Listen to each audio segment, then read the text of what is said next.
റെസ്റ്റോറൻറ്റ്സിൽ നിന്നൊക്കെ കിട്ടുന്നതിനെക്കാട്ടിലും ടേസ്റ്റി ആയിട്ടുള്ളൊരു pork dry fry നമുക്ക് വീട്ടിൽ എളുപ്പത്തിൽ ഉണ്ടാക്കി നോക്കിയാലോ. ഇത് നിങ്ങൾക്ക് ബീഫിലും ചെയ്യാം, പോർക്കിലും ചെയ്യാം. ഇത് നിങ്ങൾ ഒരു തവണ ഉണ്ടാക്കി നോക്കിയാൽ പിന്നെ നിങ്ങൾ റെസ്റ്റോറൻറ്റ്സിൽ നിന്ന് വാങ്ങില്ല, അത്രയും ടേസ്റ്റാണ്. അപ്പോൾ അതിനായിട്ട് പോർക്ക് നെയ്ഭാഗം മുഴുവനായിട്ട് കളഞ്ഞിട്ട് അതിലേക്ക് കുറച്ച് കുരുമുളക്, ഉപ്പ്, വിനീഗർ, സോയാ സോസും ആവശ്യത്തിനുള്ള വെള്ളം കൂടെ ചേർത്തിട്ട് നല്ലപോലെ ഒന്ന് വേവിച്ചെടുക്കുക. ഒരു 7-8 വിസിലടുപ്പിച്ചെടുക്കുക. വിനീഗർ ചേർക്കുന്നതുകൊണ്ട് തന്നെ നല്ല സോഫ്റ്റായിട്ട് കിട്ടും. എന്നിട്ട് ഇതുപോലെ നീളത്തിൽ അരിഞ്ഞെടുക്കുക. ഒരു ബൗളിലേക്ക് ഇഞ്ചി വെളുത്തുള്ളി ചതച്ചതോ അതല്ലെങ്കിൽ പേസ്റ്റായിട്ടോ ചേർക്കുക. കുറച്ച് മുളക് പൊടി, ഞാനിപ്പോൾ സാധാ മുളക് പൊടിയാണ് ചേർത്തിരിക്കുന്നത്, നിങ്ങൾക്ക് വേണമെങ്കിൽ കശ്മീരി ചില്ലി ചേർക്കാം.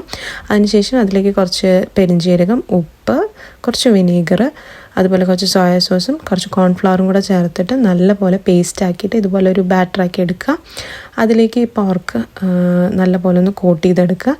ഇനി ഇത് നമുക്ക് ഫ്രൈ ചെയ്തെടുക്കാം. അപ്പോൾ ഒന്നുകിൽ നിങ്ങൾക്ക് റെസ്റ്റ് ചെയ്യാൻ വെക്കണമെങ്കിൽ വെക്കാം, അല്ലെങ്കിൽ അപ്പം തന്നെ ഫ്രൈ ചെയ്തെടുക്കാം. അപ്പോൾ ഒരു പാനിലേക്ക് ആവശ്യത്തിനുള്ള എണ്ണ ഒഴിച്ചിട്ട് 2 പുറം നല്ല റെഡ് കളർ ആവുന്ന വരെ, അതായത് നല്ല ക്രിസ്പി ആയി കിട്ടും, അതുവരെ ഒന്ന് തിരിച്ച് മറിച്ചിട്ട് വേവിച്ചെടുക്കാം.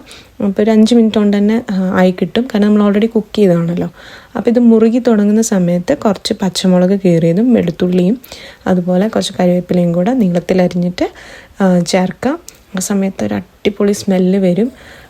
ഇത് കാണുന്ന പോലെ തന്നെ ഭയങ്കര ടേസ്റ്റാണ്. പെട്ടെന്ന് ഉണ്ടാക്കിയെടുക്കാനും പറ്റും.